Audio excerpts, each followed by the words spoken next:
of Literacy Decoded. I think last week's session was great, considering it was the first of the session. I'm hoping this one will be even more beneficial. Thanks, Adi, for the clapping. This one's going to be packed with information, and sometimes I forget that I'm presenting right now to moms, not to teachers. I'm used to presenting information to teachers who have educational background. So please let me know if this is just too much information. So over the next few weeks, I can tailor it. Like, I want this to be really beneficial and helpful for you all. And I want to give you as much information as possible, but I also don't want to overload you to the point that you're like, oh gosh, I don't want to come back. Okay. So All right. I don't know if for it's those of you who, were not there last week, I'm going to do a very, very quick review of lesson 1.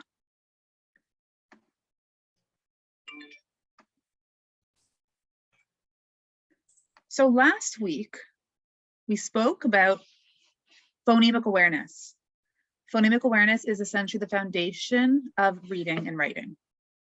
Sorry, I'm just continuing to let people in. Phonemic awareness is basically, the word phoneme means sound, right? Hence the word phone. And before kids can learn to read and identify graphemes, which are visuals, they need to understand sounds and patterns in language, in oral language. So last week we spoke about word awareness, syllable, and phonemes. So I'm not going to go over it again, but this was last week's. And if you were not here and you'd like to watch my video, it's posted on YouTube. It is really so important. It's the foundation of learning to read and write and spell. And without phonemic awareness, kids can slowly learn to read, but they'll never be solid at it. It's always going to be a struggle. So you'll see them continuing to struggle. So even for those of you who have kids that are in grade 2 or grade 3 or even grade 4 who are reading but are struggling, you really should go back to this step and assess them. And I provided the assessment from last week. Some of you shared the assessment with me, and it was your results were great. Some of the students, your children, were, for sure, almost everyone had word awareness. Many of your kids had syllable awareness. The phonemic awareness portion was, of course, the most challenging, and it seemed like deletion and substitution was the most challenging, which makes sense. So we're going to move on to today's lesson. Oh, let me just pause this.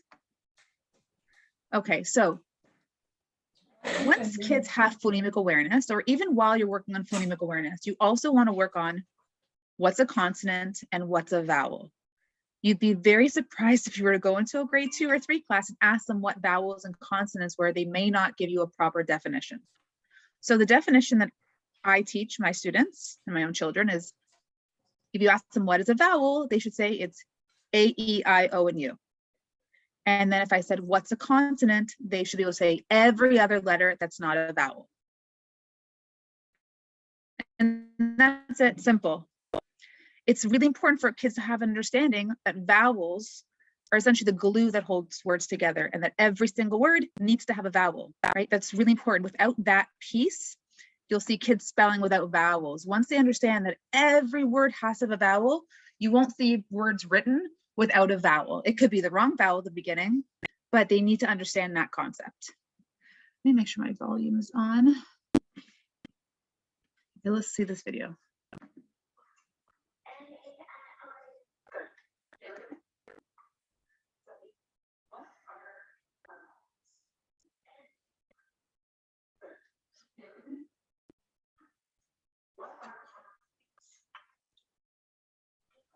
Sorry, Lisa, I can't hear what's in the video. You can't hear it? Uh-oh. I can't hear it either.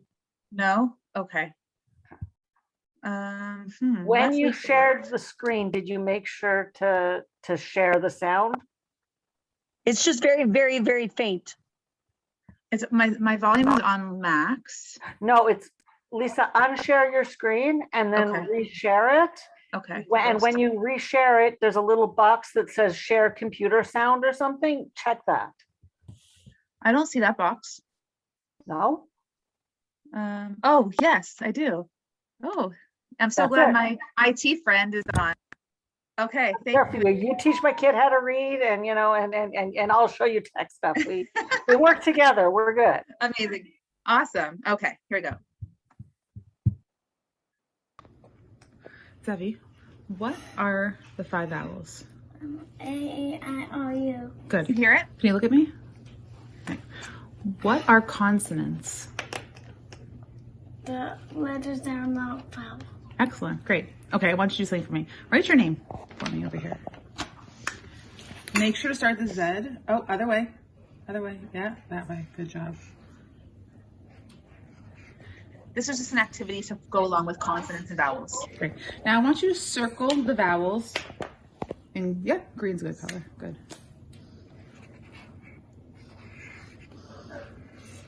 Good.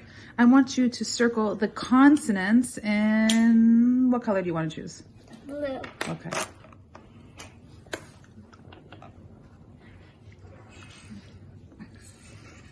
Excellent. Let's do one more word. Write the word plan. Plan. Say the word. Plan. Watch what he does here.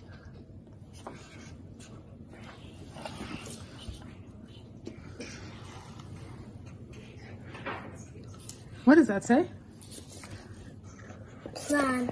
Oh, good job. I like how you snuck in that L. Amazing. Okay, circle the vowels in green. Okay, so as you can see, he snuck in that L. We're working on consonant blends.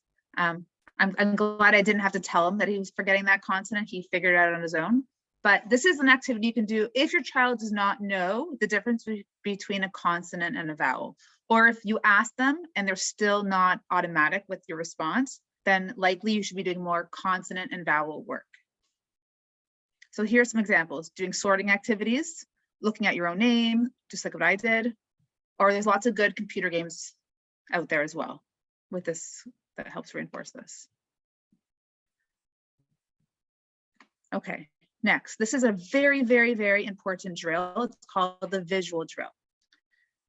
The purpose of the visual drill is to build automaticity for matching the letters to their sounds. When I refer to letters, they're really technically called graphemes. A graphic, right, is a visual. So letters are graphemes and sounds are phonemes. I'm going to kind of interchange the two just so you get used to hearing the terminology. And I actually think it's great for the kids to understand it too. But essentially the visual drill is you have letter cards, flashcards, okay? And you hold up the letters and you say to them, name me the name of the letter and the sound. So you hold up the letter A and they'll say A, D, D. So they're saying both the letter name and the sound. Eventually, when they get very fluent and they know it, you don't need to say the name, you just make the sound. But at the beginning, you do both, just for that automaticity and fluency. It's very important because, as I wrote here, learners need to be able to rapidly recall the phonemes for the graphemes in a word to be able to read and write. So if it's super effortful to think of the letter name and or the sound, and then they have to read words and blend it, it's so much effort that it's exhausting. So even if your child is kind of reading barely right now, it's still interesting, and I would think it'd be appropriate to introduce the visual drill and assess how fast they're able to recall the name and the sound of each letter. Okay, if your child is just starting out, let's just say your child is 5 years old and maybe knows 6 or 7 letters, start with those 6 or 7 letters, ask them for the grapheme and the phoneme, the letter name and the sound, and then introduce 1 or 2 or 3 new letters at a time. Once they've mastered all, let's say 8, then introduce another 3 or 4. And once they've mastered those, introduce another 3 or 4, and so forth. If your child is picking it up really easily, then introduce 5 or 6 or even 10 at a time. And if your child is not picking it up easily at all, introduce 1 or 2 at a time, right? If you introduce too many and they're not remembering it, then that's your cue to remind yourself, okay, this is probably too challenging. We don't want to stress out our kids. The second they're stressed out, they're not going to want to work with you. And I'll explain to you how, I think of it, yeah, the video. Okay, so again, eventually, like I was saying, once they understand the letter name and sound easily, you take away the letter name, you just say the sound. And eventually, if they're super automatic with the letter name and sound, you don't need to practice those ones anymore as well. You can just take those out and introduce new letter names and sounds. A lot of kids need extra time for processing, so don't automatically think that they don't know it if they need a few seconds. Give them that time. And then if they say, I forget, then you're going to help them and I'll show you how. Okay, I'm going to show you a letter and you're going to tell me the sound. I'm going to give you some consonant blends and some diagrams. So I'm going to show you this first video. This is Zevi. He's doing just the individual letters. He's not doing the graphing. He's just saying the phoneme because this is really easy for him. And I actually wanted my other son to do it for you, but he was not in the mood today. So this is Zevi. Wait till I put the letter down.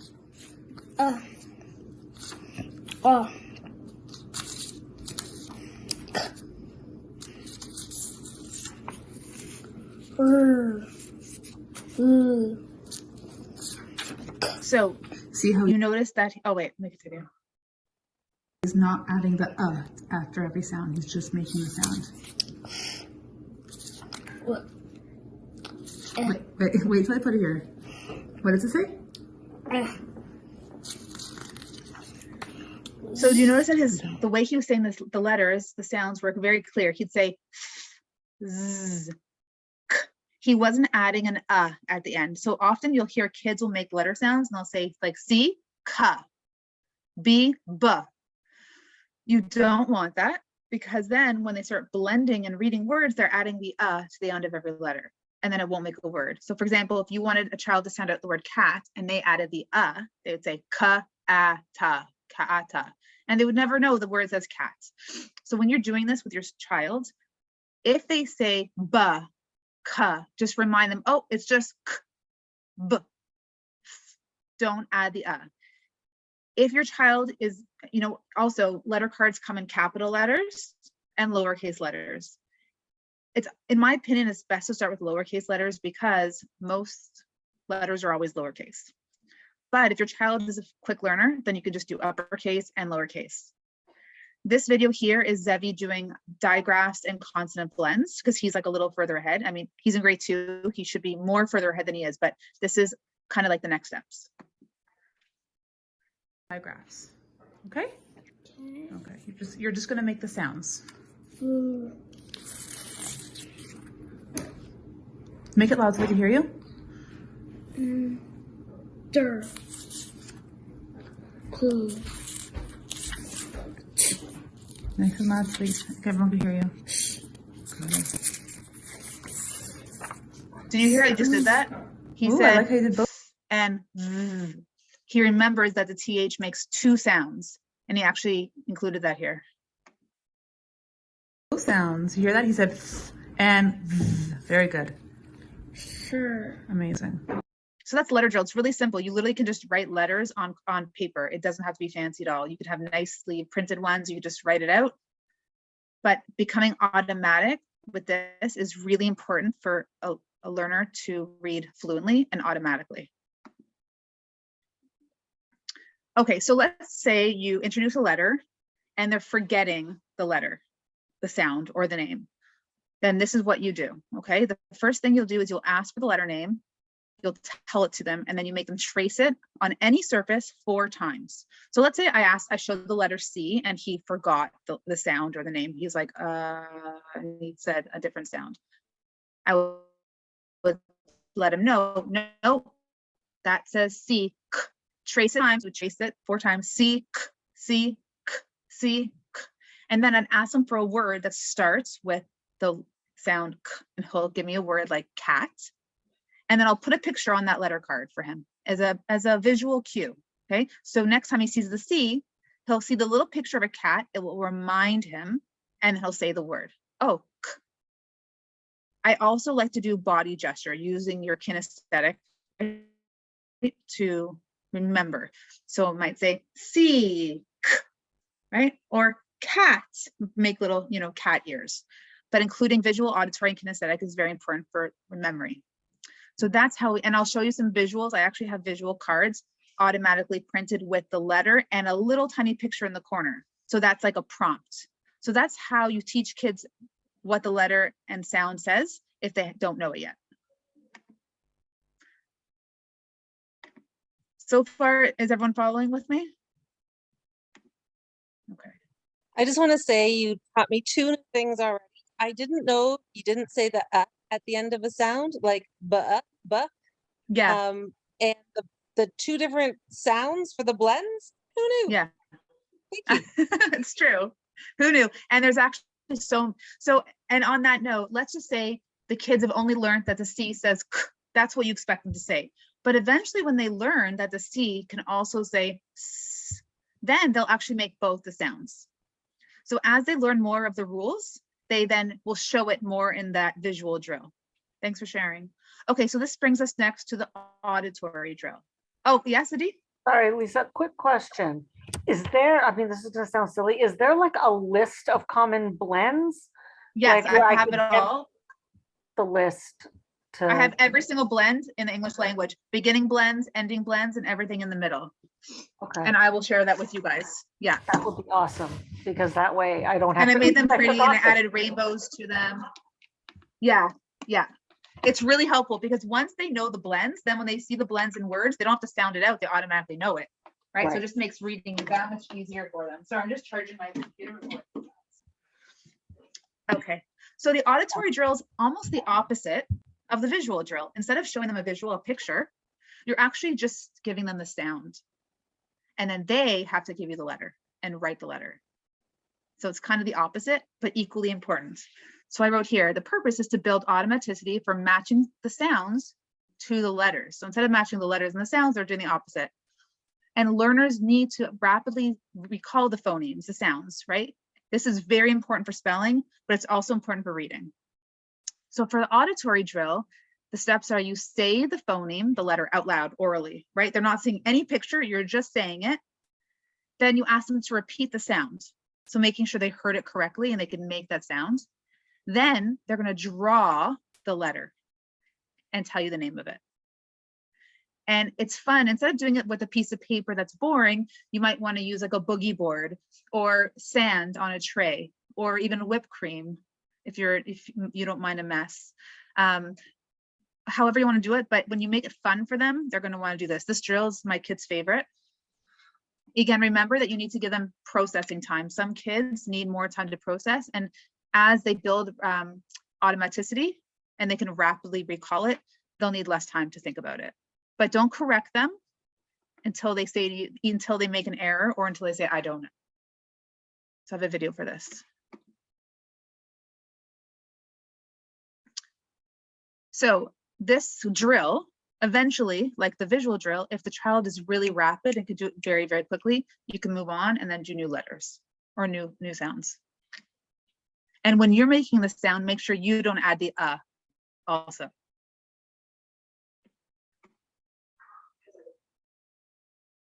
Okay, Zevi, I'm gonna make a sound. I want you to repeat the sound, write the letter and say the name. Okay. Repeat after me. Mm. Mm. And now underline it and say M. Good job. Erase. Next word. And drop bigger if you can. T. Good job. Underline. Erase. Next, I'm going to give you a consonant blend this time. Full. Make the sound. F-L. Good job. Erase. I'm going to give you a digraph. Ready? Shh. S-H. Good, except underline it from left to right. Okay.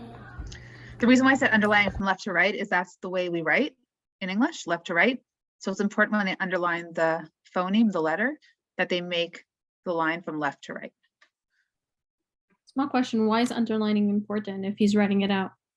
For some reason, studies show that when you make the sound, say the letters and then underline it, it helps remember it better. Okay. Yeah. Otherwise I don't know, but it really does help. He likes doing it, but he has a habit of going from right to left, and he also has a habit of writing sometimes from right to left. because, you know, as you know, in the Jewish schools, they learn Hebrew and English at the same time. So that's also confusing, writing left to right and right to left. So in English, I make it a point always, always, always left to right. So when he learns in Hebrew, does he do it from the opposite side if he's doing like Aleph or whatever? So yeah, exactly. So Lisa, what's he writing on? Oh, Is that that's the called thing? it's called a Boogie Board. You can get it at Costco. It's like $15 or $20. It's really, really cool. Yeah, the kids love it. I also brought like a little cookie tray and put some salt on it. And often they do it with their finger. And so it's not messy because it's in like a tray, and he loves that too. It's But like the an Boogie Board is Etch-a-Sketch. great. Pardon? It's like the Etch-a-Sketch from when we were little. Exactly, but actually way better. Yeah.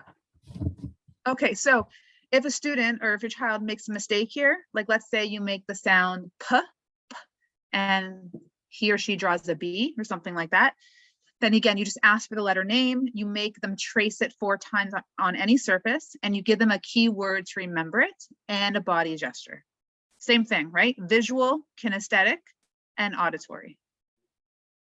And don't introduce too many at one time if your child is struggling. That's key. It's all about mastering something, mastering a skill before you move on. Okay, next, this is one of my favorite drills. So identifying short vowel sounds is challenging because A, E, I, O, U all sound very similar. A, E, ah, you know, like the ah and the ah are very similar. The and the are similar. And for kids, it's really tricky. And often kids will get the A and the U confused and the I and the E confused. So this is a drill that really helps kids remember their short vowel sounds. Don't introduce long vowel sounds. When you're just starting out, you don't even want to tell them that vowels make 2 sounds. I know that that's kind of the way we're taught, but it's really for kids who are struggling even a little bit. I wouldn't even introduce that vowels make 2 sounds. You start off with just saying vowels make 1 sound for now, right? And you focus on those sounds. So I'm going to show you a video of the short vowel drill. So this is called the short vowel drill. Okay, Zevi, go ahead. Apple. Apple. Apple. Amazing. Next. Exit. Exit. Exit. Igloo. Igloo. Igloo. Octopus. Octopus. Octopus. Uh-oh. Uh-oh. Uh-oh. Good job. So what you're seeing here is that you have the visual, you have the auditory, and you have the kinesthetic. By them tracing the letter, it's ingraining it. So the sound, apple, you made them emphasize that vowel sound, apple, ah. And then for like exit, you say exit, exit, eh. Each vowel has a different movement with your hand. So what happens is if you practice this, let's say every day with your child, eventually, if they get to a word and they see that vowel and they're confused or they're stuck, they'll like, you'll know, this is what most kids do. They actually use their finger, their hand, they'll make the motion and then they'll remember it. You can also eventually leave like a little picture of each picture here on a little tiny piece of paper as a cue. But I can almost guarantee you that if your child's been struggling with their vowel sounds, if you do this drill a few times a day for a week or 2 straight, they will never struggle with it again. It's really amazing. And they actually love doing it. Even if your child is older and you think, oh, my child's too old for this, they like it. It's fun. So back to the slide, you want to make sure you emphasize the vowel sound at the beginning. Apple, right? Exit, igloo, octopus, and oh. Okay. And I'm going to send you guys, copies of this. second. So this is called the short vowel. So we've now reviewed phonemic awareness from last week. And then we spoke about consonants and vowels. Then we reviewed the visual drill, the auditory drill, and the short vowel drill. Now, it's very important for a child to understand what is a syllable. Like, what is it, right? Kids can clap it out. We do that in the phonemic awareness section. But what is a syllable? It's really nice for a child to be able to actually give the definition. And the definition is this right here. A syllable is a word or part of a word that has one vowel pattern, right? A syllable can have one vowel in it. A syllable can have two vowels in it. And words can just be one syllable words, or they can be multiple syllables. So it's important for a child to understand this. And you think, maybe my child won't get it. But if you actually practice it often enough, they will. So when I teach this, I actually wanted to get Zevi to do the definition, but he didn't want to. He was like, he was done with me recording him. But he'll say, a syllable is a word or part of a word that has one vowel pattern. A syllable is a word or part of a word that has one vowel pattern. So he really has to use his body to remember it.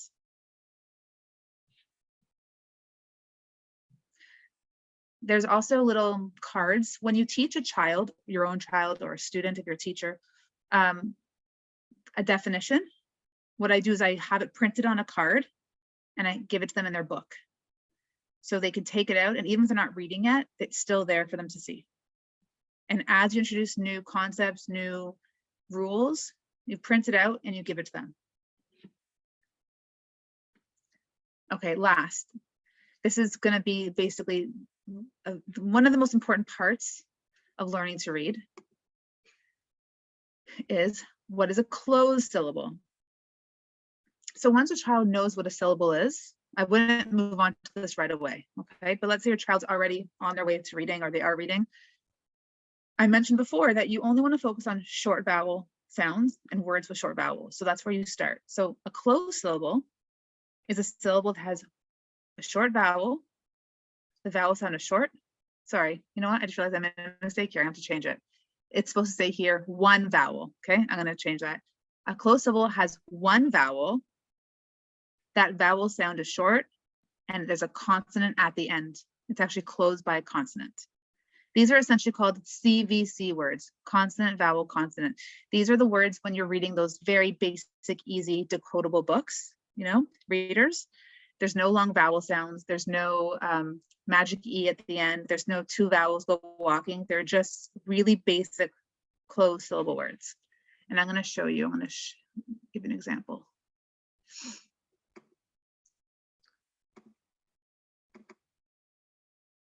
Okay, can you guys see the screen? Okay, so let's say you want to teach, you're teaching your child now what is a closed syllable. So closed syllable has one vowel, the vowel sound is short, and it's closed with a consonant. So I'm going to go over here. I'm looking at this word here. Even if your child can't read it yet, you can ask them, okay, is there one vowel? Check. Okay, then you can read it to them. P-ab, pab. Is the vowel sound short? Check. And is it closed with a consonant at the end? Check. So that's a closed syllable. Let's go on to the next word. Is there one vowel? Check. Is the vowel sound short? Well, this is bow. So it's not short. Is it closed by a consonant? It's not. So this is not a closed syllable. Let's look at this word, tin. You could, at this point, if your child is not reading it, you can just read the word to them, right? You're just teaching them what a closed syllable is. You're not teaching them to read here. This word is tin. Do you see one vowel? Check. Is the vowel sound short? T, I, I. Yes, it is, in. And is it closed by a consonant? Yes, it is. Check. Let's look over here. Shh. Is there one vowel here? Nope. It's not a closed syllable. Let's move on. You actually would say to them, that's actually not even a word. There's no vowel in there. and so forth. You just kind of go through every word. Often you can do sorts, right? Closed syllable words, not closed syllable words. But basically the first, I'd say, few months of teaching kids how to read, you focus on closed syllable words only, right? Even when you start introducing consonant blends, such as, you know, the word, let's say, what Zebby is working on, plan, or work on the word flop, or even when they know some digraphs, like ship. These are all still closed syllables because the vowel sound has one vowel, the vowel sound is short, and it's followed by a consonant. The consonant closes the vowel, which makes the vowel sound short. Can I ask you a question? Yes. So when children read, they understand more. But if you're doing this with a child that doesn't read, so how would you explain short? Like I mean, I know, but I'm just saying, like, so when you're doing, so when you're doing the short vowel drill, those are the short vowel sounds. So once they're really good at the drill and you say the word to them, they should be able to hear that's a short vowel sound. If you're saying with telling them what a long sound sounds like. So you could tell them what a long sound sounds like. The long sound says its name, but you don't want to focus too much on that. You just want them to be able to identify and hear that phoneme, those short vowel phonemes, because that's what you really want them to be able to like hear within words. One of our phoneme drills, were you here last week? Yeah, I was.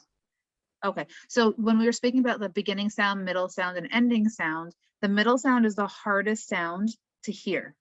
So it's really good practice for you to just make the sound, for them to repeat the sound, and really be able to build mastery on those short vowel sounds. So yeah, you can definitely tell them what a long vowel sound is. But there's also words that, you know, for example, I don't want to get into it, but like vowel diphthongs, such as the word look, right? It's not making a short vowel sound or a long vowel sound. That's a whole brand new sound. Look. But they can look at this and say, okay, well, there's not one vowel. There's two vowels, so it can't be closed.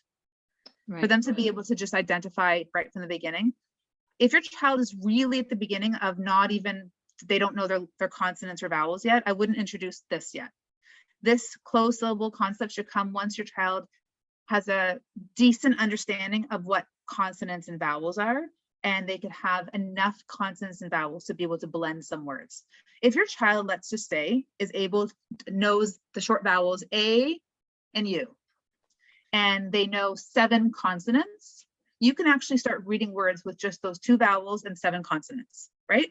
You can just blend words together. And you want to use real words and nonsense words. Nonsense words are really good because it's showing that they're not memorizing, but they're actually decoding.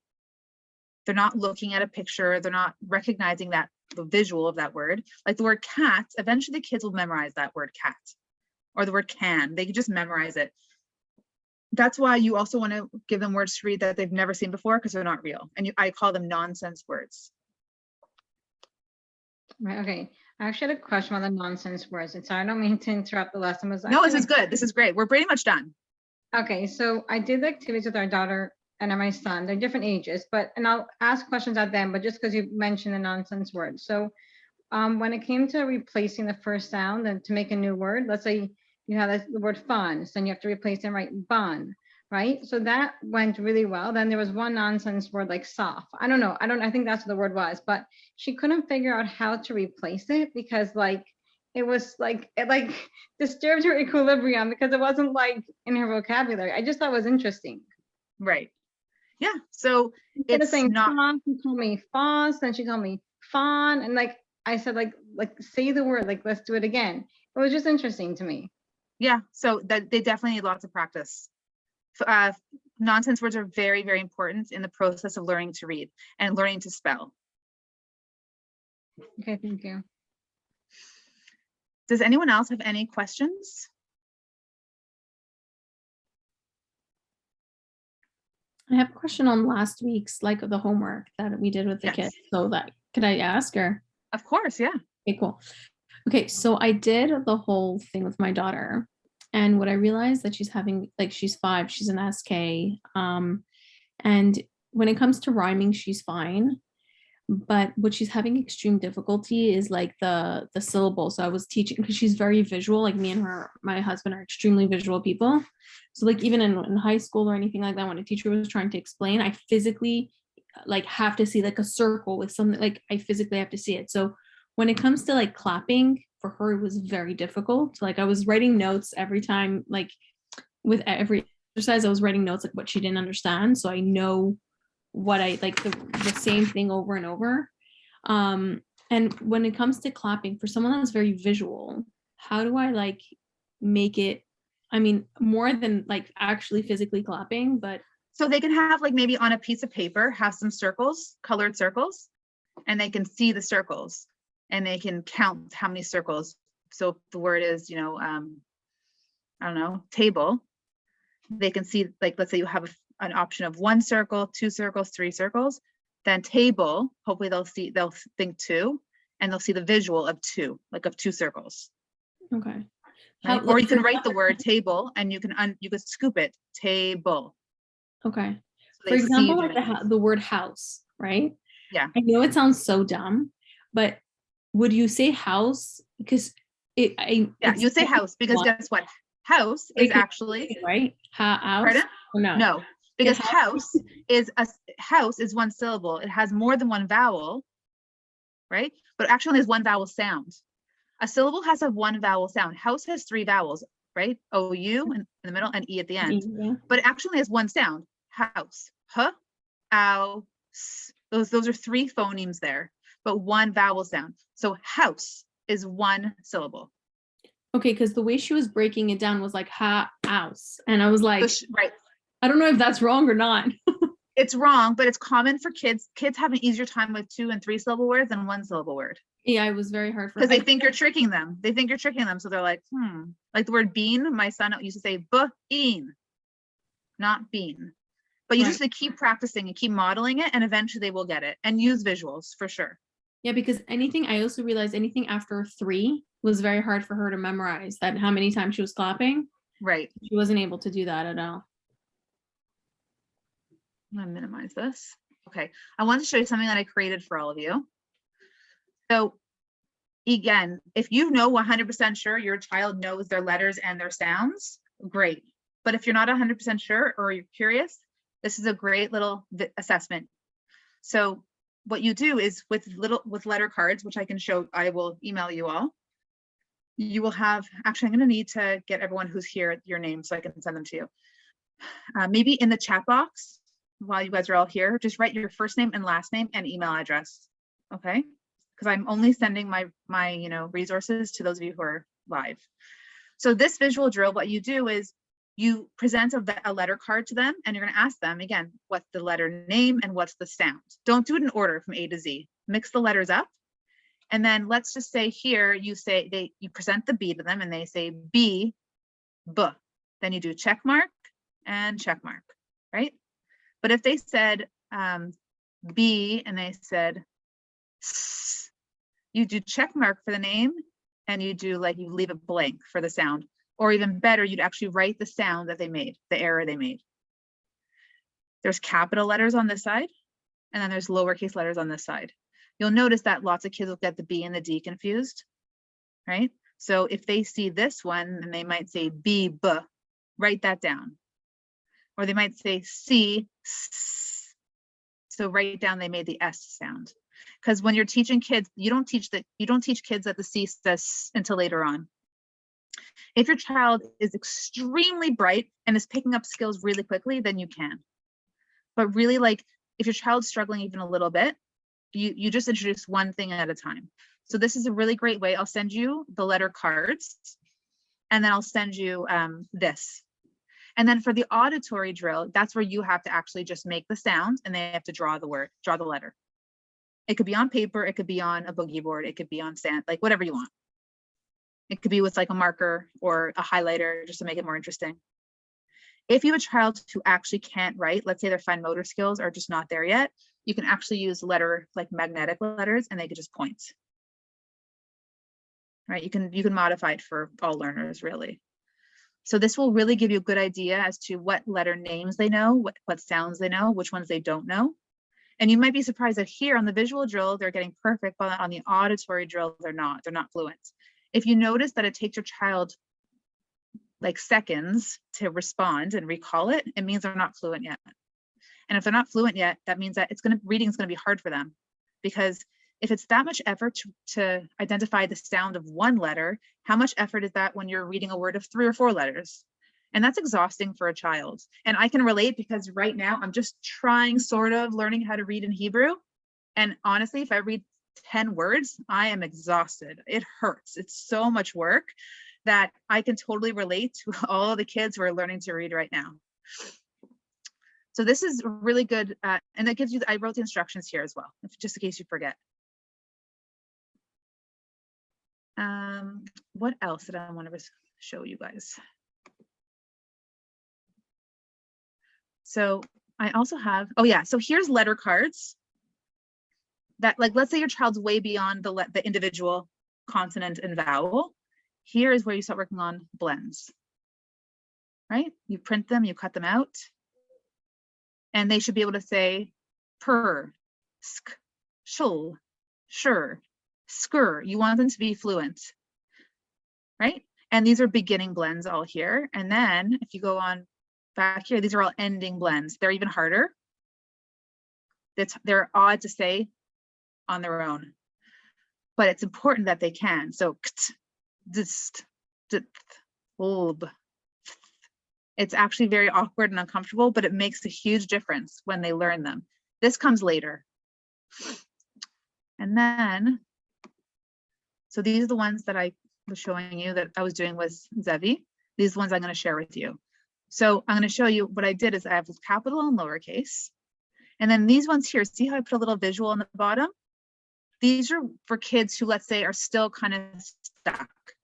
So this little picture in the corner should help cue their memory to remember. So they might see this letter here and forget, but then see the picture of a ball and then be like ball, buh, and it reminds them. Or they might look at this and not know this letter, and then they see a fish and they'll say, oh, fish. And once they really are much better at that, then you get rid of the visual and you use the letter cards without the visual, right? You want to fade it out, but there's nothing wrong with starting with it. I even put the visuals on capitals as well. And then I even made letter cards with both uppercase and lowercase. Let's say your child is like just starting off, but they have an excellent memory. You could teach 2 at the same time. I don't really recommend it, but if your child is just picking it up super duper fast, you can go that route as well.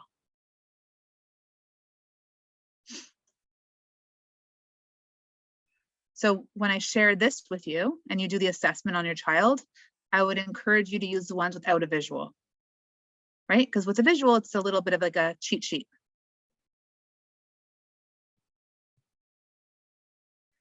So I will share this with you, the consonant blends. I'll also share the regular letter cards with you. Okay, I'm gonna stop sharing. Sorry. Does anyone have? Yes.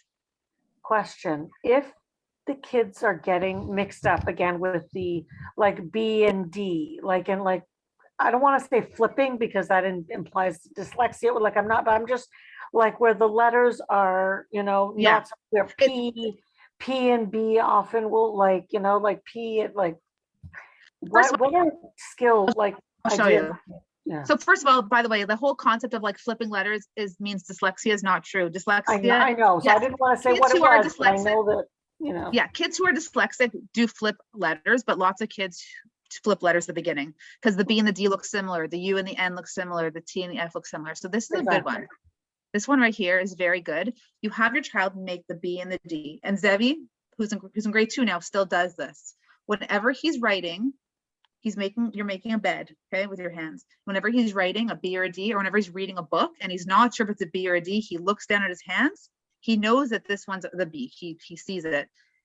They learn it quickly, the B and the D. So once they're looking at the letter, they look at their hands, they make their fist, and then they make the sound. Okay. This is a good visual. I'll send this to you, and you could print it and remind them. And and I have a rule with him that every time he gets to a word with a B or a D, he's not even allowed to attempt to sound it out until I see him make the hands. Otherwise, 50% of the time he'll get it wrong. Right? It's almost like a Or guessing they'll game. just guess and that, It's like, a guessing game, and half the time he's right, half the time he's wrong. But when he makes his hands like this, 95% of the time he's right. Okay. And he started doing it like under his like low down, so I don't see him doing it, which is cute, right? He's kind of like, I'm not doing it, but he really is. But it's good. It helps. There's another one. This one here is great. It's a visual of a bed. This also helps. And you can also do this, the B and the D, and you flip it upside down, it's the P and the Q. that's, yeah.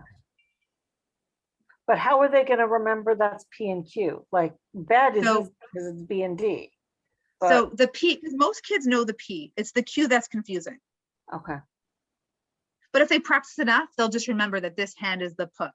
It's easier to remember it on your body with movements than it is on a page with little letters. right. Okay, thanks. I have two questions. So I don't know if we were supposed to hand in our homework from last week that we do with our kids, like send it to you, or just sort of, I did it. I mean, That's but great. okay, so there's two things that came up. So one is, let's say words like muffin, lettuce, letter. So we have a double consonant, double letter, right? So if you know how to read, there's two letters. If you don't know how to read, what's the accurate way to divide the word muffin? Muffin or muffin? So when you're just doing it orally to count syllables, it doesn't matter. Muffin.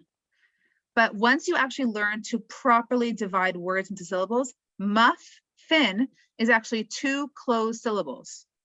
Muff and then fin. Right. So there's a rule that when it's a vowel, consonant, consonant, vowel, you always split the consonants in the middle. So these are rules. When you go through the whole Orton Gillingham procedure and program, you eventually learn all of these rules. And you'll learn that there actually are not very many exceptions to rules because there's rules for everything, but we were never taught them. Until I took this course, I had no idea how to divide syllables. I had no idea, like I always thought, for example, everyone knows that magic E rule, right? When there's a magic E, it makes the vowel say its name. And then your child will be like, well, what about the word love? That has a magic E. And then you'll say, oh, that's an exception to the rule, But actually it's not, because there's a rule in English that states that no English word could ever end in a V. So if a word has a V, you have to add an E at the end. And then they're like, oh, Right. that's the rule. Anytime a word ends with a V, you have to end the E at the end, just because that's the rule. Or for example, let's think of the word like bundle, right? B-U-N-D-L-E. Well, when a word ends with a consonant L-E, that's a different type of word. It's not a magic E. So when you learn all of the rules slowly and surely, everything becomes easy. And spelling also becomes easy because you learn all of the rules. So our daughter went to Mr. Montessori and Michelle Nonberg taught her. So, and there was COVID and she was home. So Michelle was actually teaching me how to teach our daughter all these, like, there really is a reason. And I found it fascinating because it was so informative to me. I actually do a lot of tutoring in Hebrew, but not in English, but I got like a little like snippet of how to teach English from her. But yes, she's a big Orton Gillingham fan. Yeah, she is. She's great. But I had one other question. So on the phonemic awareness sheet, and again, our daughter 7 is reading, our son 5 is not reading. I mean, he hasn't learned. So it was just interesting to see the differences. But did you do the phonemic awareness sheets in a specific order of easy to hard? Because our son found some things easy. Like I would say to him, tick tock, take away the tick. He would tell me talk. But then I would tell him count out syllables. And he was like, I don't know how to do that. So I'm wondering, I don't know. Some things were very hard and some things were easy. And it wasn't the specific order that he was following. Right. So I did the course, I did it in order of usually of what's comes first, so what's whenever easier, you're ready. but everyone's different. Going back to the first here. Okay, so word awareness is the easiest, right? Identifying words, individual words, and then rhyming. Rhyming is like the very beginning, right? Even 2- and 3-year-olds, not always, but can rhyme. Then when you get to syllables, Usually just being able to identify syllables is the first step, right? Like, Right. and segment is kind of the same. Identification is and segmentation is essentially the same thing. Counting, playground. Compound words are easier to start with when they're two separate words joined together, rainbow, right? And then you can come into different words that are not compound, like cucumber, or, you know, wallet. I'm just looking around for ideas. One syllable words are tricky. Chair, fall, right? But you want to introduce lots of one syllable words. And then when they're good with that, yeah, isolating syllables. But sometimes a child can isolate a syllable but not count syllables. That's not common, but it happens. And then the hardest part of phonemic awareness is the phonemes, right? Is actually hearing each individual phoneme in a word. And when we're doing this, last week I spoke to you about using closed syllable words, which is the CVC words, right? Words that have a consonant, vowel, consonant, and they're very clear. And there's no long vowel sounds. When you're here at the beginning, you want to focus on very, very basic closed syllable words. If you actually Google online closed syllable words, you'll find so many everywhere. So hard for him to do. So that's what I was wondering, if I should follow the order and say, okay, this is something we need to work on, like this skill, basically take any, or take the one that like where he started like making more mistakes. I would definitely focus on a skill that he's having trouble with. Hone in on that skill for a little while. Basically go in the order that you made, because that's the order of easy to hard. Yes, but again, Okay. there's obviously like some kids may not find syllables or phonemes that challenging with syllables are, but that's rare. Right. Phonemes definitely the most challenging of all. Yeah, Thank you. you're welcome. Does anyone else have any questions?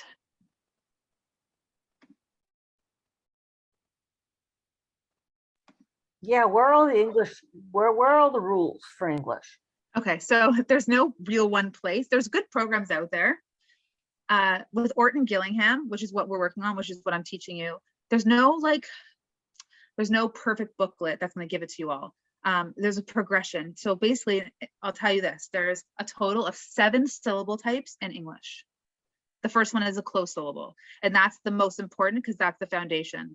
And then there's the open syllable, then there's the magic E syllable, diphthong, there's a whole bunch of them, okay? And you basically, within each syllable type, you introduce different rules of it in the English language. By the time you've gone through all 7 syllable types and every single rule, then your child has learned everything. But that whole progression does take a long time. Some kids just will eventually pick things up naturally. So when we spoke last week, the whole language approach, which is what most schools and teachers teach, you don't teach the syllable types, you don't teach these spelling rules, but they just know it. My daughter Noah never knew that a word can never end with the letter V. She didn't officially know it, but she just knows it. She's never written a word without an E at the end. Like, do you know what I'm saying? So some kids you don't need to teach, most kids you don't need to teach the 7 syllable types. Most kids you don't need to teach every single rule because they naturally pick it up. But there's definitely a good chunk of kids who need to learn every rule. And this program, Orton Gillingham, was really, truly is the most effective for kids with dyslexia or learning disabilities. It essentially like gives them every single tool they need to be completely successful. Kids with learning disabilities or dyslexia who can go through a 3-year process of going through this entire program will come up reading as good, if not better, than typical learners. But it's a scope and sequence process. You have to go very slowly, very clearly. You have to master skills before you move on. You have to go back and review the skills, and you have to learn all of the rules, and it has to make sense. And there's definitely a comprehension component to Orton Gillingham. So right now I'm kind of focusing on just, phonemes and graphemes, sounds, letters. But there's also, when I go through and teach all of you how an actual Orton Gillingham lesson works, you'll see there's a reading component, and in the reading component, there's definite comprehension pieces as well, because reading without comprehension is not really reading, right? Reading is 2 pieces. There's the decoding and there's the comprehension. Kids have to learn to decode first before they understand comprehension. And the whole language approach teaches it together. And for a lot of kids, it doesn't work. They need to learn how to decode, and then they need to learn comprehension. So over the next, so we have 4 more sessions. I'm going to be going through an Orton Gillingham lesson. I'm going to be going through a bunch of spelling rules, which are going to blow your mind. You're going to go, oh my gosh, I never knew that. We're going to go through next week something called the sight word study method. And this study method is amazing. It literally teaches kids how to memorize words that they cannot sound out, right? There's certain words that you cannot read. You can't sound out, I mean, like the word the. Again, they do not follow rules. And I'm going to teach you a trick to have your child memorize it. It's really, really amazing. And how do you deal with the silent letters? You know, like the silent Ks and like, you know, like So you'll we're telling learn. them to sound out all the words, except when these letters actually aren't being sounded out because So they're you'll see, silent. because you'll have a flashcard that has a K and an N, and they're going to know when they see that K and the N, the K is silent. Is it always K and N? When the K is with the N, it's silent. Always, okay. I never thought about that. I just know Yeah. that you know how to read it. So, Right. So believe it or not, there's rules for almost everything. Right. There are exceptions still, but when I grew up, and even when I was teaching back many years ago, I used to always answer with, Everything was oh, an exception. that's an exception to the rule. Oh, that's an exception to the rule. But Yeah. for the most part, there's rules for everything. Okay. Thanks, Liz. And thank you so much for doing this. This is awesome. You're welcome. Everyone who's on here, please go onto YouTube and subscribe. This way, whenever I post new videos, you'll get them right away. And what I'm going to start doing is posting, this is like a long, 45-minute or hour clip. But what I'm going to start doing is posting 5-minute, 3-minute clips of things that I'm teaching now. So let's just say you wanted to go back in a video and watch just that visual drill portion, then you'll be able to do that and not have to watch a 45-minute video. You can watch a 3-minute video. So And I'm your gonna be posting YouTube lots channel more. is Literacy Decoded? Yeah. Okay, so all of you that were here, I'm going to send you the visual and auditory drill assessment. I'm going to send you all the letter cards, and I'll send you the B and the D visual. And I'll send you the syllable definition and a closed syllable definition. Okay, and then you could also go back on here and listen to the video, listen to the recording again if you forget. And you could also email me. And you'll put the consonant blends one in as well? Pardon? Can you include the consonant blends ones you showed? So at the Yes. beginning blends and the end blends? Thank Yes, you. I definitely will, because I know there's some of you on here that your child's already fluent with the letters and that you want to move on to the blends for sure. Amazing. Thanks. If you could Today also, was really good. oh, thank you. I'm curious to know, was last week's better or was this week's better? I like this week's. There's a thing I may have to watch the video twice. It's a lot of information. If you feel like this was, sorry? I said this one was better. Oh, great. Thank you. And if you do feel like it was an overload or too much information, let me know, because the more feedback I get, the better I can tailor these sessions for parents. Because again, I'm more used to working with teachers who have that background, and I know some of you do not. So I want to make sure this is, useful and you can take away the skills. I want you to be able to practice these skills with your child this week. The auditory drill, the visual drill, and the short vowel drill. Even if you think your child knows it, just do it for fun anyways. It'll be interesting to see. Lisa, Okay. I can you like give this week, us, but I think I was more prepared. Last week, it was a lot of information. This week, I came expecting a lot of information.